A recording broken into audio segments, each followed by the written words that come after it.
This is a quote. This is on their website, by the way. This is from Tamika Mallory. She's the co-president of the Women's March, who, of course, is the sponsor of hashtag Confront White Womanhood. This is what she says. She says, the Women's March can't fight patriarchy or racism without white women being willing to face their white privilege and to be accountable for the ways that they cause harm.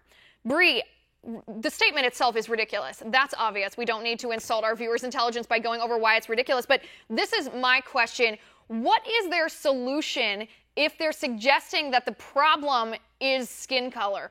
How do they expect to fix that if just by nature of a baby being born a girl and being born a white-skinned girl, she is racist or enabling the patriarchy? How do they propose to solve this problem?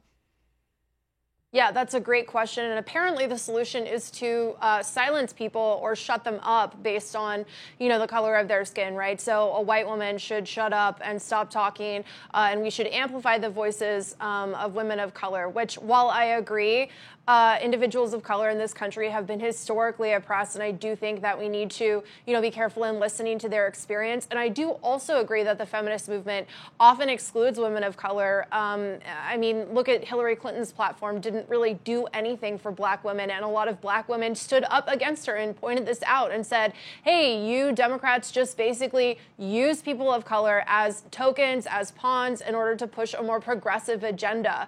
And, we see this time and time again with Nancy Pelosi doing her 8-hour fake filibuster on the House floor in favor of DACA recipients in order to block the spending bill. But then in a New York Times interview yesterday, she told the New York Times, no, I wanted that bill to pass. That bill was awesome. And meanwhile, factions within the Democratic Party were looking at her and being like, see, this is what the Democrats do. They tell Hispanic members of their caucus, mañana, mañana. It's always mañana. The priorities of people of color are always pushed off until tomorrow, and they're always used as pawns. And I think that that's very apparent in this movement also. And I think the fix and the response to this with the Confront White Women movement, I think just perpetuates that vicious cycle.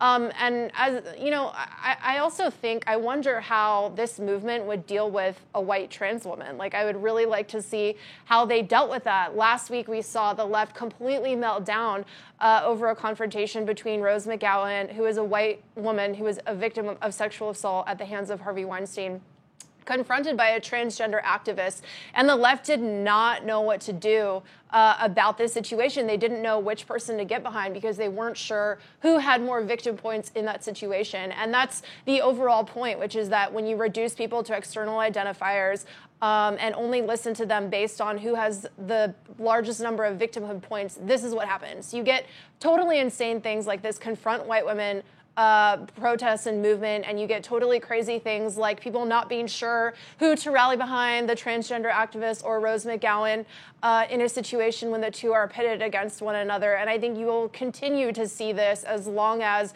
they decide to cling to identity politics and this idea of privilege theory.